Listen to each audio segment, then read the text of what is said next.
Je m'appelle Mathilde Andral, je suis kinésithérapeute pédiatrique. J'exerce dans mon cabinet à Paris depuis une dizaine d'années. Dans mon cabinet de kinésithérapie, j'accueille les enfants de la maternité jusqu'à l'école.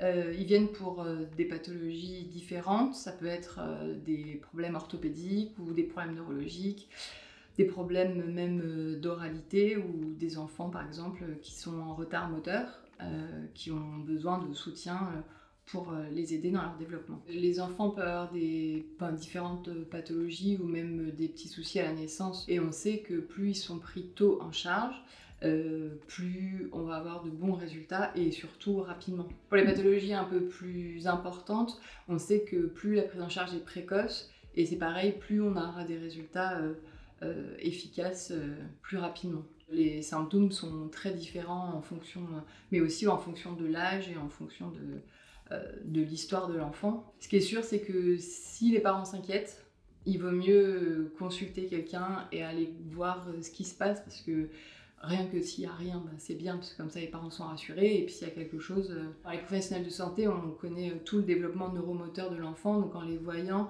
en fonction de l'âge et de son histoire, on sait si certaines petites choses que peut faire un enfant sont entre guillemets embêtantes pour son développement, ou si c'est un passage normal, parce qu'en fonction du moment de la vie, il y a des choses qui vont apparaître, disparaître, et ça va pas avoir les mêmes conséquences en fait.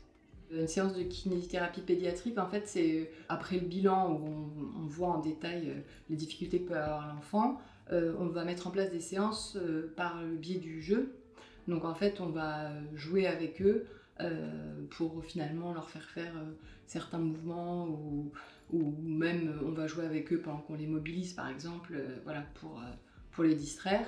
Et c'est très intéressant de voir à quel point justement les enfants ils sont capables de s'adapter et puis d'accepter de faire des choses difficiles juste parce que par le biais du jeu, ils sont prêts à aller beaucoup plus loin. Pour moi, l'enfant en situation de handicap, je vois d'abord l'enfant.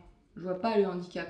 Comme j'ai cette capacité-là, tout de suite, à voir l'enfant et pas ses difficultés, moi, mes journées, même si je peux enchaîner des journées avec des enfants qui sont dans des situations très lourdes, avec des histoires très lourdes, comme je vois l'enfant, j'arrive à toujours trouver des ressources pour réussir à passer à autre chose, à rire de toutes les situations.